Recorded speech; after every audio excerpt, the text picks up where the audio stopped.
तो good evening सबको। सच बताऊं तो आज अंदर से ना फीलिंग ऐसी आ रही है कि मैं राहुल गांधी हूँ। नहीं, कारण है आज बोलने में समझ नहीं आता क्या बोलूँ और मेम्स बनवाने चाहता अपने ऊपर। लेकिन हाँ, शुरू करने से पहले एक बात कहना चाहूँगा कि आप दोनों एंकरिंग बहुत अच्छी करती हैं, इसलिए आपको तो मेरे ख्याल से 7-8 महीने पहले आया था मैं यहाँ पर।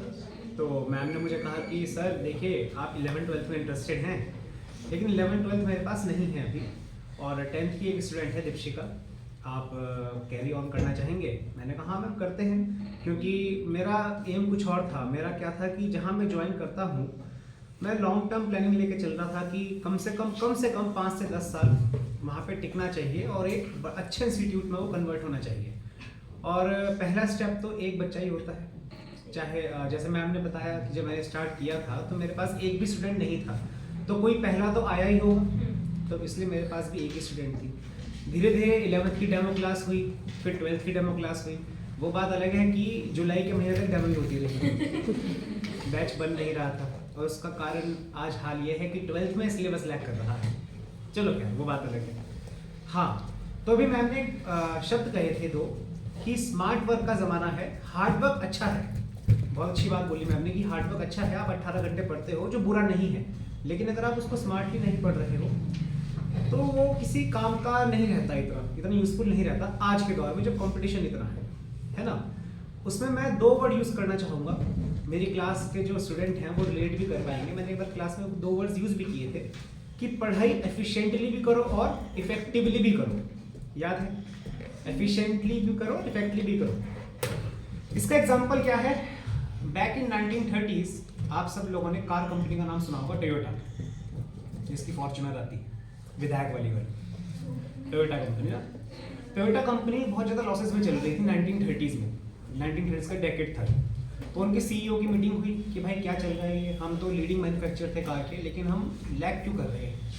तो वहाँ पता लगा कि उनके जो एम्प्लॉयज़ थे, जो मैन्युफैक्चरिंग प्लांट था, वो एफिशिएंटली तो काम कर रहे थे, लेकिन जब टोटल क्वालिटी मैनेजमेंट TQM की बारी आती थी, फॉर एग्जांपल उन्होंने 100 कार्स मैन्युफैक्चर करी, लेकिन 40 कार्स टेस्टिंग में फेल हो रही थी, यानी कि सिर्फ और सिर्फ 60 कार्स मार्केट में जा रही थी। तो इसके ऊपर मीटिंग हुई, तब वहाँ से ये वर्ड निकल के आया, आप लोगों ने शायद सुना भी होगा, 6 सिग्मा।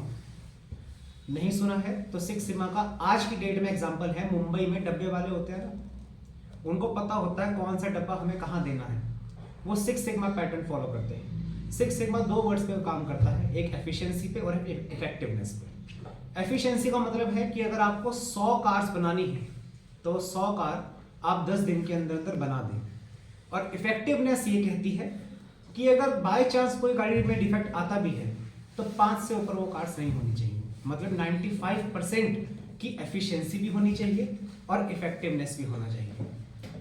मेरे ख्याल से 5 मई का एग्जाम है आपकी बात, नीट का। मेरा आप लोगों से सिर्फ यही विनती है कि एटलीस्ट देखो, बायोलॉजी में मैम ने कहा कि आप कर सकते हो 360 और 360, लेकिन अगर आप मैथ्स में थोड़े भी वीक हैं तो बस इतना कहना चाहूँगा कि एफिशिएंटली तो क्वेश्चंस करें, लेकिन इफेक्टिवली भी करें। क्योंकि 45 क्वेश्चंस में से अगर आप 40 अटेम्प्ट करते हैं और आपके 10 गलत हो जाते हैं, उससे बेटर है आप 30 to 35 क्वेश्चंस करें और वो सही करें, गलत कोई क्वेश्चंस ना करें।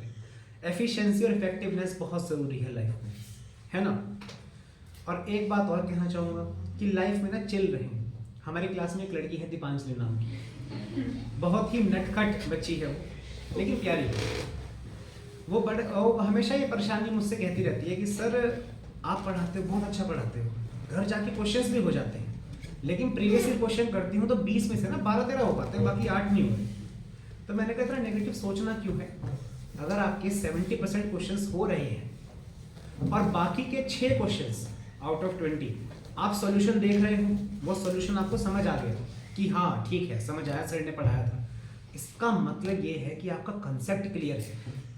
अगर वो 6 क्वेश्चंस के सॉल्यूशन देखने के बाद आपके सर के ऊपर से जा रहे हैं तो आप कह सकते हो कि आपके कॉन्सेप्ट्स में कहीं कमी है, ठीक है, लेकिन वो फिर भी टेंशन में रहती है। और मैं समझता हूँ कि आप में से काफ़ी लोग ऐसे होंगे, वो खुल के बोल देती है अपनी बातें, आप लोग नहीं बोल पाते। तो आपके लिए एक श्लोक है, अगर इजाजत हो मैं बोलना चाहूँगा। एक गीता में बड़ा अच्छा श्लोक है, भगवान श्री कृष्ण ने अर्जुन से कहा था जब वो लड़ाई नहीं कर रहा था। अर्जुन का कहना ये था कि जिनके सामने मैं लड़ाई करने जा रहा हूँ, भीष्म पितामह, वो मेरे दादा के दादा है। दुर्योधन मेरे ताऊजी का बेटा है। 100 कौरव, 100 के 100 मेरे ताऊजी के बेटे हैं। अपने भाइयों को मारना कहाँ का धर्म है? मानता हूँ उन्होंने अधर्म किया है द्रौपदी का चीरहरण करके, लेकिन उनको मारना कौन सा धर्म है? उसने ये क्वेश्चन पूछा भगवान श्री कृष्ण से। तो उन्होंने एक बात बोली, सुख दुखे समय कृत्वा लाभा लाभो जया जयो ततो युद्धाय युजस्व नैवम पाप मवाप्स्यसि। इसका अर्थ ये था कि देखो अर्जुन, वो अर्जुन को पार्थ बोलते थे, मेरे पेरेंट्स ने वहीं से इंस्पायर होकर मेरा नाम पार्थ रखा था, कि देखो पार्थ, बात ऐसी है कि अगर धर्म की स्थापना के लिए अधर्म का नाश करना हो और अधर्म का नाश करने के लिए हमें अधर्म करना पड़े, तो वो धर्म की श्रेणी में आता है। और अगर तुम इस युद्ध को सुख दुख से परे होके देखोगे, तुम इससे ये नहीं देखोगे कि आप तुमको इससे क्या लाभ होगा, क्या हानि होगी, तो तुम पाप के भागीदार नहीं बनोगे। तुम्हें तुम्हारे दिमाग में कभी टेंशन नहीं आएगी, सिंपल भाषा में। तो वही बात मैं आप लोगों से कहना चाहता हूँ कि मॉक टेस्ट देते हो, क्वेश्चन नहीं होते, तो उससे ये मत सोचो कि ये क्वेश्चन मुझसे क्यों नहीं हुआ। इस बात की खुशी मनाइए कि कितने क्वेश्चन आपसे हुए हैं।